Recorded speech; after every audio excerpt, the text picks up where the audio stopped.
Hey everybody, welcome to my YouTube video on how to make your own homemade wine. What I'm doing this year is I'm doing a small batch, only 2 cases of Petit Verdot. And these grapes come from Southern California. You may never have heard of them. They're kind of a rare variety. Actually, they originated in the Bordeaux region of France. And they're usually blended with Cabs or Merlot to create their Bordeaux wines. This year I've managed to procure 2 cases. They're really nice grapes, California Petit Verdot, and I'm going to be making some wine with them. So what I've got here is I've got a 5-gallon bucket and a pasta strainer and just a little ladle to help me out. And I'm going to be crushing these by hand this year. The reason why I've decided to do them by hand, it's only 2 cases. Usually I make more and I have access to a crusher. I will be pressing them after the 7 days of fermentation is complete. And this is going to be totally natural. I'm not going to be adding any yeast. I'm not going to be killing off the natural yeast and adding my own yeast. Totally natural as they are. I will be destemming them. And the reason for that is they're a very tannic grape. They're like Cabernet Sauvignon. So the addition of the, I will put some stems in there, but I'll try to limit it as much as I can. So what I'm going to do is I'm going to crush them by hand. I'm going to fill up my 5-gallon bucket, and hopefully they'll both fit in there. And I'm just going to do a small batch this year. That's going to be about 24 liters probably of wine. And we'll see how it goes. So I'm going to begin crushing, and I'll show you guys a little bit of that, and then I'll just show you the final product when I'm done that. Okay, alright everybody, so you can see what I'm doing here.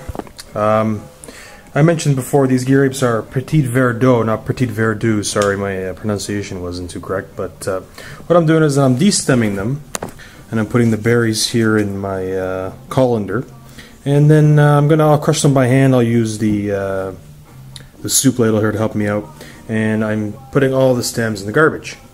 Now I'm not going to get them all.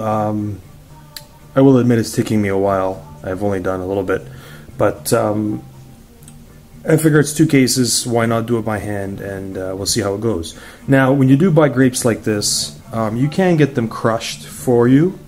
Most of the wine distributors will have machines that will destem them, crush them, and they'll put them in 5-gallon pails for you to take home. And all you do is put them in your fermenting bucket, and off you go. At that point you can decide if you're going to leave it natural or if you're going to put your own yeast. What I do notice about these grapes is that the berries are extremely small, and the skin is quite thick. They're really sweet. And I'm going to do a test with my hydrometer later to see how much sugar I have. But they're really sweet. They look like they're really nice grapes. And I'm just going to continue on here, crushing them, and then dumping the whole batch in the bottom of the bucket, just like that. And listen to some tunes and keep on going. Take care. Alright everybody, so I've completed the crushing of the grapes, and they're sitting in my bucket here. And now we're just pretty much going to wait 6 or 7 days to when I judge that the grapes have finished fermenting. And what's going to happen here is I've left some room in the top of the bucket.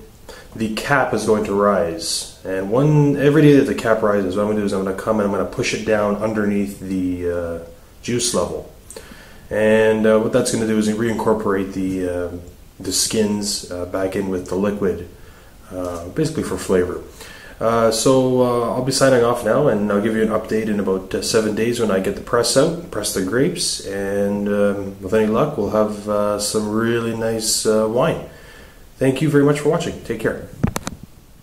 Alright, so it's been a couple of days, about 4 days now, and what I do every day is I push down the cap to reincorporate the grapes back into the must.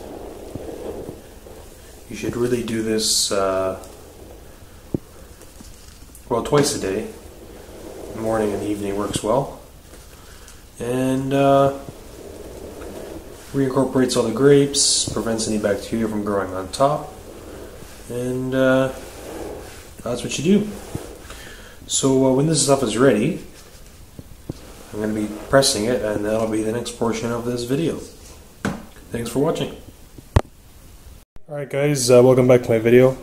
As you can see, got the siphon going here. It's been 7 days. It's fermented down pretty nice. The level of the cap dropped, and it's going well. I'm going to do this one, and then I'm going to get the press out, and hopefully we'll see how much we can fill up this bucket, sorry, the carboy, and we'll continue from here. Okay, so what I've got here is I got my press going into the bucket, and yeah, pretty simple. If you've ever used one of these, you put it together with these two latches on the side, and you stack up your blocks, wood, whatever you got, and you press it, and out comes the juice. And the rest of the juice I put in here, which I'm going to add to the carboy. And that pretty much concludes this portion of the winemaking. Now I'm going to let it sit for about 2 weeks in the glass carboy, and then I'll siphon it off and do a racking. So what I'll do is I'll basically remove, that allows me to remove the lees, the yeast at the bottom of the carboy, and so the wine doesn't get contaminated. And that's it. And then in a couple of months I'll taste it. Thanks for watching my video.